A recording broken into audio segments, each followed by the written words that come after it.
পেট পুজো আর আনন্দ চ্যানেলে সবাইকে স্বাগত জানাই। আজকে চিংড়ি মাছের একটি নতুন রেসিপি শেয়ার করতে চলে এসেছি। আজকে যে রান্নাটা আপনাদের সাথে শেয়ার করব সেটা হলো চিংড়ি সজনেখালি। এই রেসিপিটি বানাতে সবার প্রথমে 12 পিস চিংড়ি মাছ নিয়ে নিয়েছি। তারপর ময়লা পরিষ্কার করে ভালো করে ধুয়ে নিয়েছি। এর মধ্যে নুন,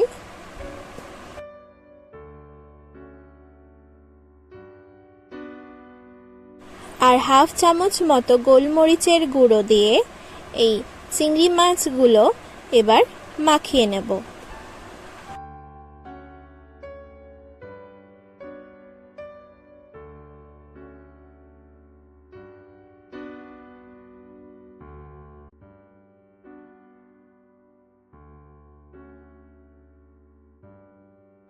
নুন আর গোলমরিচের গুঁড়ো দিয়ে সমস্ত চিংড়ি মাছ ম্যারিনেট করে নিয়েছি। এরপর ভেজে নেব। তার জন্য কড়াইয়ে পরিমাণ মতো সর্ষের তেল দিয়ে দিলাম। ভালো করে তেলটা গরম হতে দেব। তেল গরম হয়ে গেলে চিংড়ি মাছগুলো একে একে ভেজে নেব। চিংড়ি মাছ যেহেতু খুব বেশি ভাজার প্রয়োজন হয় না, তাই খুব বেশি চিংড়ি মাছগুলো ভাজবেন না। অল্প একটু ভেজেই চিংড়ি মাছগুলো তুলে নেব। এই চিংড়ি মাছগুলো ভাজা হয়ে গেছে, একইভাবে বাকিগুলো ভেজে তুলে নেব।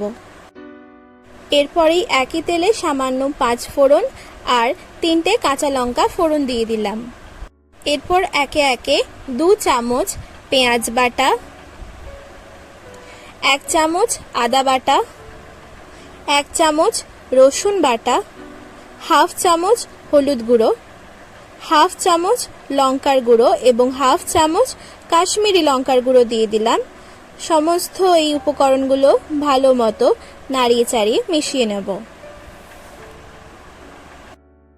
এরপর 2 চামচ টমেটো বাটা দিয়ে দিলাম। আবারও একবার ভালো মতো নাড়িয়ে নেব। 1 চামচ পোস্ত বাটা দিয়ে দিলাম।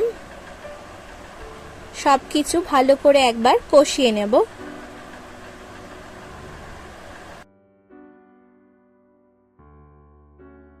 স্বাদ মতো নুন দিয়ে দিলাম।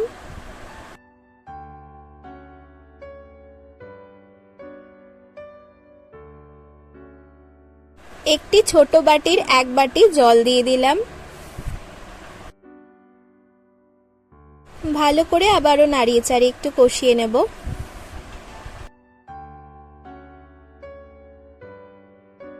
এরপর গ্রেভি ফুটে উঠলে আগে যে চিংড়ি মাছগুলো ভেজে তুলে রেখেছিলাম সেইগুলো দিয়ে দিলাম।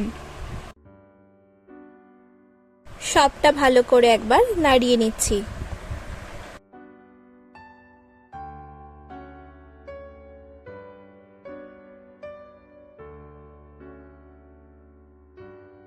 আমাদের রান্নাটা এখন হয়ে এসছে।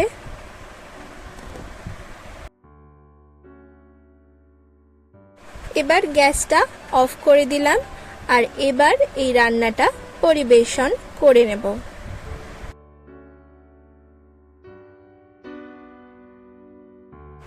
লোভনীয় স্বাদের চিংড়ি সজনেখালি এখন সম্পূর্ণ তৈরি আর পরিবেশনও করা হয়ে গেছে। রান্নাটা অবশ্যই ট্রাই করবেন।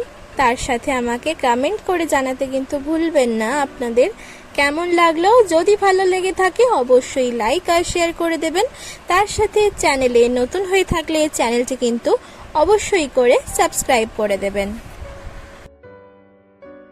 তাহলে আজ এখানেই বিদায়। খুব তাড়াতাড়ি অন্য একটি রেসিপির সন্ধান নিয়ে আবারও চলে আসব। ধন্যবাদ।